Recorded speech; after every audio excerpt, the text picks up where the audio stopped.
नमस्कार, good morning दोस्तों। आज अपन पढ़ने जा रहे हैं खरपतवारों की पहचान और उनका विस्तार कैसे होता है, कौन कौन सी विधियां हैं उनके माध्यम से, कौन कौन से वेजिटेटिव वानस्पतिक भाग हैं उनके माध्यम से खरपतवारों का प्रवर्धन होता है। तथा कई बार स्टूडेंट्स के क्वेश्चन होते हैं कि कई बार अपन खरपतवारों के नाम तो जानते हैं लेकिन उनको कभी देखा नहीं, तो आज सचित्र उन खरपतवारों को अपन दिखाएंगे भी। मतलब देखिए, खरपतवार विस्तार, वीड का फैलाव कैसे होता है कृषि क्षेत्र के अंदर, वो देखिए। पहला है बीज द्वारा, बाय सीड, मतलब बीज के द्वारा खरपतवारों के बीज पूरा परिपक्व अवस्था के बाद में खेत में गिर जाते हैं। ये बीज एक स्थान से दूसरे स्थान पर भी चले जाते हैं, तो वहाँ पर उनका दोबारा फैलाव नेक्स्ट ईयर जब भी उनकी सीजन आती है तब स्टार्ट होता है दोस्तों। वायु द्वारा, जब बीज खेत में गिर जाते हैं या दूसरे खेत के बीज हवा के माध्यम से उड़ के एक खेत से दूसरे खेत में चले जाते हैं। एक अकृषिगत भूमि से खरपतवारों के बीज उड़ के कृषिगत भूमि में चले जाते हैं वायु दबाव के कारण। आगे अपन बात करें जल के माध्यम से, जो नहरी क्षेत्र जहाँ पर होता है जल प्रवाह रहता है नहरों के माध्यम से, जैसे उदाहरण के तौर पे जलकुंभी जैसे खरपतवार। ऐसे जो खरपतवार होते हैं इनके वानस्पतिक भाग या बीज पानी के माध्यम से बहकर एक स्थान से दूसरे स्थान पर चले जाते हैं और जहाँ पर जाकर वो ठहरते हैं वहीं अगले नेक्स्ट सीजन में उग जाते हैं। तो जल द्वारा इनका इस प्रकार से होता है।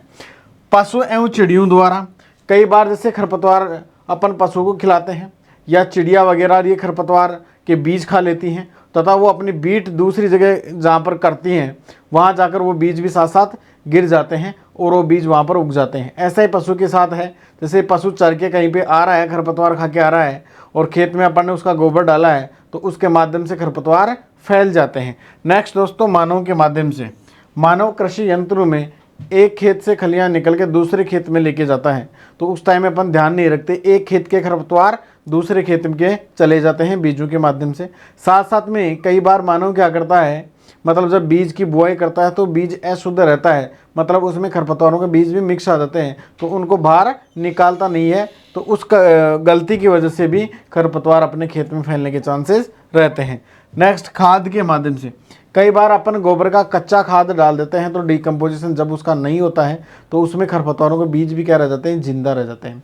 जब बीज जिंदा रह जाते हैं तो खेत की जो अपन खेत बोया है उस खेत के अंदर जब खाद डालते हैं तो उस खाद के माध्यम से खरपतवार के बीज उगकर और वहाँ पर खरपतवारों का डिस्पर्शन फैला देते हैं। नेक्स्ट अपन दोस्तों बात करते हैं वानस्पतिक भागों द्वारा खरपतवारों का कैसे फैलाव होता है, किस प्रकार से। तो आप देख सकते हैं, पहला कौन सा भाग है, राइजोम, और इसका उदाहरण बताऊँ आपको, मोथा जो खरपतवार होता है ये राइजोम के माध्यम से प्रवर्धित किया जाता है।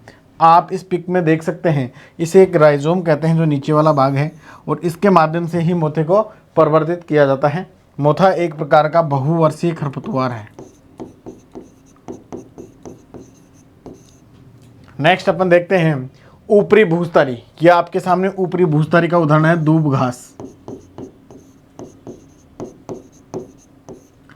इंग्लिश में कहते हैं रनर्स, मतलब भूमि पर रेंगकर चलने वाला वीड, भूमि पर कैसे रेंगकर फैलने वाला वीड। जैसे दूब घास इस प्रकार से भूमि पर रेंगकर क्या कर रही है, फैल रही है। इसके प्रवर्धन के लिए जो रनर्स इसके निकले रहते हैं, इन रनर्स के माध्यम से ये प्रवर्धित होती है दोस्तों। नेक्स्ट अपन बात करते हैं अंतः भूस्तरी सकर्स, जो जमीन के अंदर रहते हैं, भूमि के अंदर रहते हैं, ये सकर्स का पार्ट है।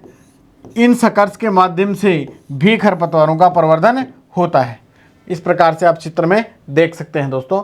नेक्स्ट बात करते हैं ऊपरी बहुस्तरी, मतलब ये जमीन के बाहर रहते हैं, ऑफ शूट टाइप के रहते हैं। जैसा कि आप लोगों ने खजूर के पौधे में देखा होगा, इस तरीके से संरचना बनते हुए, ऐसे ही कई खरपतवारों में भी इस प्रकार की संरचना बनती है। ये जो ऊप शूट लगे हुए होते हैं ये ऊपरी भूस्तरी के नाम से इनको जाना जाता है। ये सेपरेट अलग इनको करके लगाया भी जा सकता है। नेक्स्ट अपन दोस्तों बात करते हैं कंद द्वारा, ट्यूबर्स के माध्यम से। जैसे आपको ट्यूबर का उदाहरण दूँ, एक आलू वेजिटेबल्स के अंदर। इसी प्रकार से बहुत सारे खरपतवार ऐसे होते हैं जिनके छोटे छोटे इस प्रकार से ट्यूबर जैसी संरचना निकल जाती है। यह ट्यूबर जब कहीं दूसरे स्थान पे गिर जाते हैं तो अपना पूर्ण पौधे का निर्माण कर लेते हैं। इससे नए पौधे का, नए खरपतवार का निर्माण हो जाता है। तो कंद से इस प्रकार से खरपतवार फैलते हैं। नेक्स्ट अपन दोस्तों बात करते हैं सलकंद। सलकंद का उदाहरण मोटा मोटा मैं आपको दूं प्याज और लहसुन से। तो जैसे प्याजी और जंगली लहसुन टाइप के जो खरपतवार होते हैं वो बल्ब के माध्यम से ही पनपते हैं। इनका उदाहरण आप देख सकते हैं, बल्ब की ये उदाहरण है जिसमें बल्ब लाइक या सल्क लाइक स्ट्रक्चर होती है। आगे बात करें जड़ द्वारा। जड़ द्वारा खरपतवारों का बहुत से खरपतवार ऐसे हैं जिनका जैसे हिरणखुरी खरपतवार, इनका प्रवर्धन मुख्य रूप से किसके माध्यम से हो रहा है? जड़ के द्वारा हो रहा है। ये जड़ काफ़ी तंत्र में जटी हुई होती है, भूमि में काफ़ी फैली होती है। तो ये जब अपन ट्रैक्टर के माध्यम से निकाल भी देते हैं, जुताई के माध्यम से इनको निकाल देते हैं और जड़ का ये कोई सा भी हिस्सा अगर ज़मीन में रह जाता है तो ये खरपतवार पूर्ण रूप से अपना पौधा वापस विकसित कर सकता है। नेक्स्ट दोस्तों अपन बात करते हैं खरपतवारों की पहचान। इन खरपतवारों को अपन कैसे पहचान सकते हैं? इनके नाम तो अपन सब जानते हैं दोस्तों, लेकिन इनकी पहचान अपने के मतलब थोड़ी मुश्किल होती है क्योंकि बहुत सारे वीड अपने सामने रहते हैं लेकिन उनका आइडेंटिफिकेशन अपन नहीं कर पाते हैं। तो स्टूडेंट्स देखो, आप इनको अच्छी तरीके से देख सकते हैं। ये सत्यानाशी का पौधा है और सत्यानाशी जिसको आप मतलब राजस्थानी भाषा में कटाली के नाम से जानते हैं, देसी भाषा में एक तरीके से। तो इस प्रकार की स्ट्रक्चर होती है, इसको सत्यानाशी कहते हैं। येलो कलर के इसमें फ्लोर आते हैं और इसमें जो बीज बनते हैं दोस्तों वो बीज सरसों की तरह बनते हैं। सरसों के बीजों से इनके मिलते जुलते बीज रहते हैं और ये सरसों के बीजों के साथ अगर इनके बीज मिक्स हो जाते हैं तो और उनका तेल निकाल लेते हैं तो तेल में क्या करते हैं? ये दुर्गंध पैदा कर देते हैं। दुर्गंध तो पैदा करते ही करते हैं और मनुष्य में ड्रॉप्सी नामक बीमारी भी उत्पन्न कर देते हैं दोस्तों। आगे अपन बात करते हैं दोस्तों मोथा। जो मोथा खरपतवार है इसका मुख्य रूप से उपयोग अपन अगरबत्ती बनाने में कर सकते हैं। अगरबत्ती बनाने में इसका उपयोग किया जाता है। इसका प्रवर्धित भाग राइजोम के माध्यम से किया जाता है। साथ साथ में कई तरह के सेंट और परफ्यूम बनाने में भी मोथा का उपयोग किया जाता है। यह एक प्रकार का बहुवर्षीय खरपतवार है।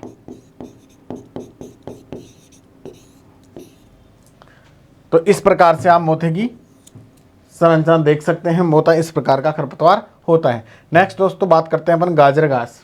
इस गाजर घास को कांग्रेस घास के नाम से भी जाना जाता है।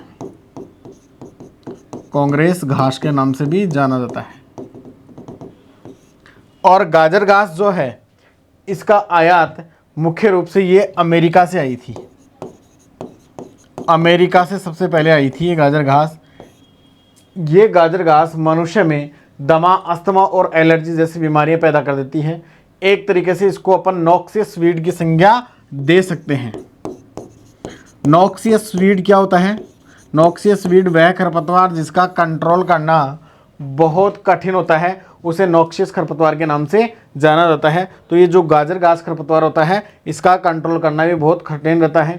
ये ज़्यादातर अपने रेल मार्ग के आसपास में तथा खाली पड़ी भूमि में ज़्यादा होता है और जहाँ पर अपना विकराल रूप फैला देता है वहाँ इसका कंट्रोल करना बहुत मुश्किल है। आगे अपन दोस्तों बात करते हैं गेहूँसा। इस गेहूँसा को अलग अलग नामों से जाना जाता है। इसको फेलेरेस माइनर के नाम से जानते हैं। इसे गेहूं का मामा भी कहते हैं, मामा। और इसे गुल्ली डंडा के नाम से भी जाना जाता है। गुल्ली डंडा खरपतवार के नाम से भी जाना जाता है। यह खरपतवार मुख्य रूप से गेहूं तथा जौ में लगता है। गेहूं और जौ में लगता है। सेम टू सेम इसके जो खरपतवार की शक्ल है वो गेहूं से मिलती जुलती रहती है। शुरुआत अवस्था में इसका पता नहीं लगता। इस खरपतवार के बीजों का भार टेस्ट वेस्ट जिसको बोलते हैं 2 ग्राम प्रति 100 बीजों का भार प्रति 1000 बीजों का भार होता है।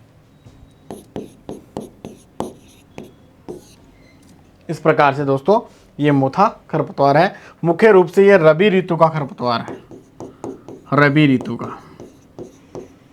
तो इसके बारे में देखो, गेहूँसा, इसका दूसरा नाम है फेलेरस माइनर, गेहूं का मामा या गुल्ली डंडा के नाम से इसको जाना जाता है। रबी ऋतु का खरपतवार है। गेहूं और जौ मुख्य फसलें हैं इसकी। 2 ग्राम इसका टेस्ट वेट होता है। नेक्स्ट अपन बात करते हैं हिरणखुरी। ये खरपतवार भी आपको देखने को काफ़ी मिला होगा। इस प्रकार के वाइट कलर के इसके फ्लावर आते हैं। मुख्य रूप से ये जड़ तथा बीज दोनों के द्वारा प्रवर्धित किया जाता है। इसकी जड़ें काफ़ी गहराई तक जाती हैं दोस्तों।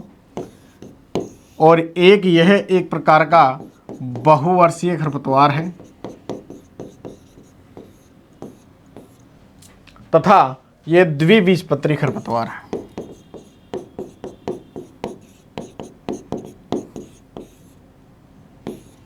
इस प्रकार से नेक्स्ट अपन बात करते हैं ज्वासा।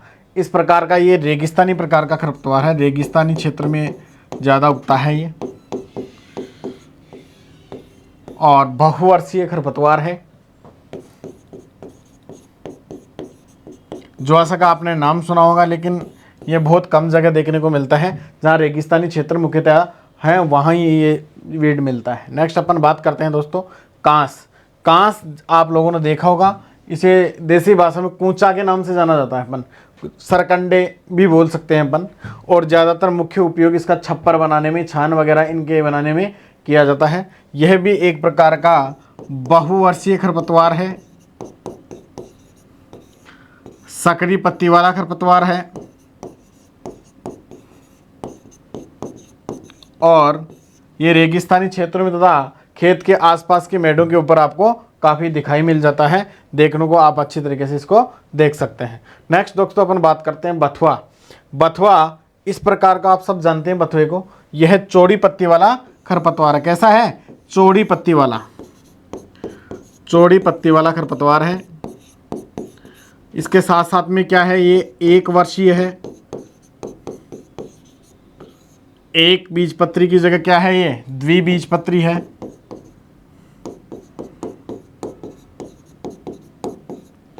साथ साथ में यह रबी ऋतु का खरपतवार है तथा गेहूं, जौ और सरसों में मुख्य रूप से लगता है।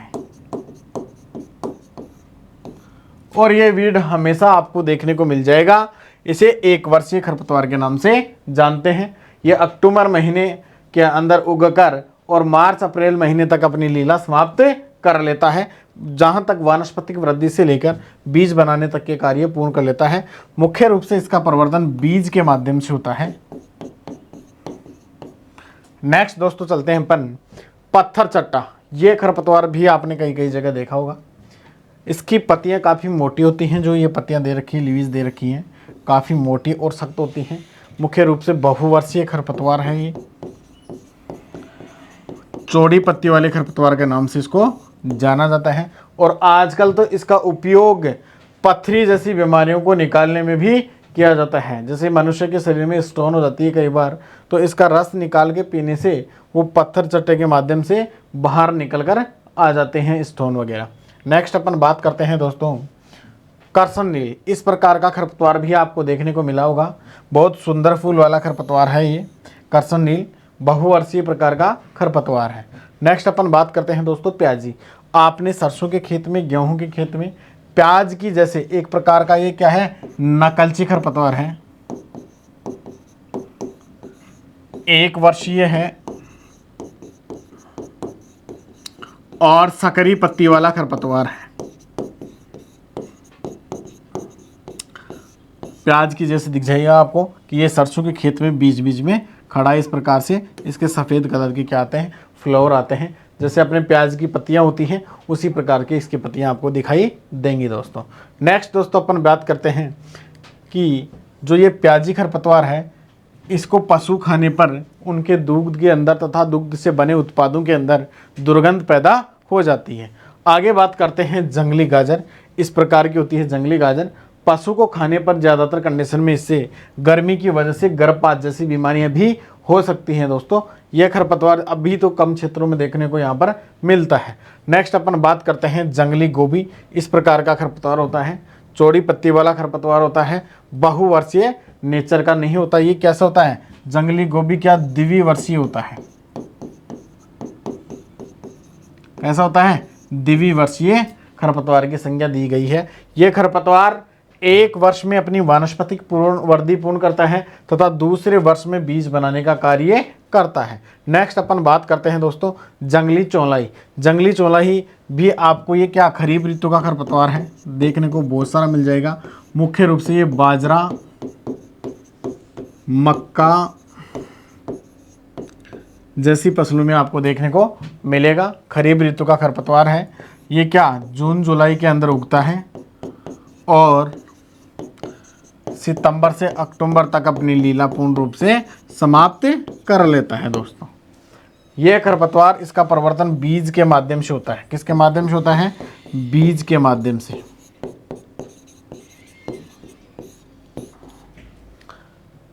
कृषिगत क्षेत्रों का खरपतवार है। आगे बात करते हैं अपन झड़बेरी। आपने देखा होगा जंगली बेर वाली जो झाड़ी होती है उसे झड़बेरी के नाम से जानते हैं। यह एक प्रकार का अकृषिगत रेगिस्तानी खरपतवार है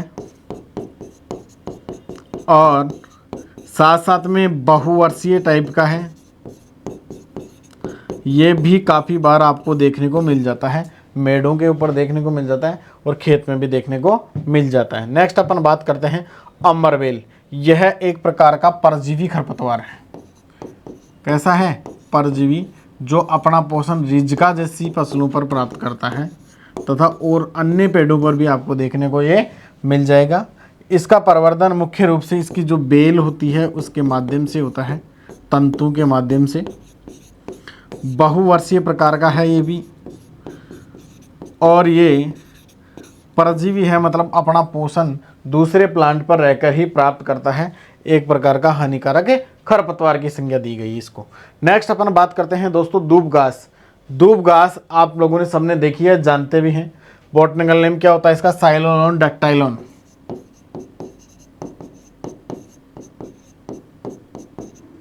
डेक्टाइलोन।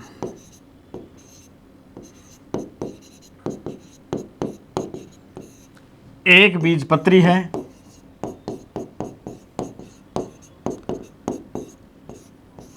कैसा है? एक बीजपत्री है। सकरी पत्ती वाला खरपतवार है। सकड़ी रहती है इसकी पत्ती, आप जानते हो अच्छी तरीके से। और इसका प्रवर्धन रनर्स के माध्यम से होता है, मतलब भूस्तरी के माध्यम से इसका प्रवर्धन होता है। जैसा कि पहले चित्र में मैं आपको बता चुका हूँ, बहुवर्षीय प्रकार का है। एक बार लगने के बाद में खेत से बार बार हटाने पर भी हटता नहीं है दोस्तों। नेक्स्ट अपन बात करते हैं मकोई। मकोई का खरपतवार इस टाइप का खरपतवार होता है, खेतों में काफ़ी देखने को मिल जाता है। छोटे छोटे इसके फल आते हैं, ब्लैक कलर भी हो सकता है इनका और ग्रीन कलर भी हो सकता है। पकने के बाद इनका कलर कैसा होता है? ब्लैक कलर हो जाता है। नेक्स्ट अपन बात करते हैं जलकुंभी। यह जलकुंभी आपको नहरी क्षेत्र का मुख्य खरपतवार है। नहर क्षेत्र में आपको ये काफ़ी देखने को मिलता है। जहाँ पर नहर है वहाँ पर पानी को ये बाधित कर देता है, कई बार रोक देता है। नहर के बीचों बीच में उग जाता है और पानी को आने से रोकने का काम करता है। बहुवर्षीय खरपतवार है ये, बहुत दिनों तक रहता है और ज़्यादातर जलमग्न भूमियों का खरपतवार ही है ये। जो जलमग्न वाली भूमियाँ हैं उनमें ये रेगिस्तानी क्षेत्र का खरपतवार नहीं है दोस्तों। आगे बात करते हैं जंगली धान। धान और आप लगा हुआ है आगे क्या? जंगली धान। इस प्रकार से होता है इसका पौधा और ये धान की फसल के बीच बीच में उगता है। ये एक प्रकार का नकलची खरपतवार है, मतलब धान के पौधे में इसमें काफ़ी समानता पाई जाती है। क्या है ये? धान की ऋतु के साथ ही उगता है, धान की ऋतु के साथ ही क्या हो जाता है? समाप्त हो जाता है दोस्तों। आगे बात करते हैं अपन लेंटाना। ये एक ऐसा खरपतवार है दोस्तों जो अंग्रेज़ों के द्वारा 1841 में ऑस्ट्रेलिया से लाया गया था और इसको एक सजावटी पौधे के रूप में लाया गया था। ऑर्नामेंटल प्लांट जिसको बोलते हैं अपन, ऑर्नामेंटल प्लांट के रूप में लाया गया था। लेकिन हिंदुस्तान में आकर इसने ऐसा आक्रमण फैलाया, मतलब कि ये सजावट तो भूल गए, काफ़ी विकराल रूप इसने धारण कर लिया और एक प्रकार का ये नॉक्सियस वीड की श्रेणी में आ गया। इसका कंट्रोल करना ही क्या हो गया? बहुत कठिन हो गया। तो ये लेंटाना कैमरा, इसके सुंदर काफ़ी हद तक सुंदर फूल होते हैं, लेकिन ये खरपतवार एक बार जिस क्षेत्र में फैल गया उस क्षेत्र में सर्वनाश कर देता है और एक प्रकार का ये बहुवर्षीय खरपतवार है। तो दोस्तों इस प्रकार से आप लोगों ने हर खरपतवार की इमेज भी देखी, थोड़ा थोड़ा सा डिस्कशन भी आपने पढ़ा। हालांकि ये आपका जो कोर्स है उसके अंदर काफ़ी डिटेल से दी हुई है इनके बारे में, और भी चीज़ें जो किताब में दी हुई हैं, लेकिन किताब से भी अच्छा सुंदर तरीके से हमने आपके सामने इसको प्रस्तुत किया है। आगे अपन पढ़ेंगे खरपतवारों का कंट्रोल कैसे किया जाता है, उनका नियंत्रण कैसे किया जाता है, भौतिक नियंत्रण, रासायनिक नियंत्रण एवं जैविक नियंत्रण की विधियों के बारे में।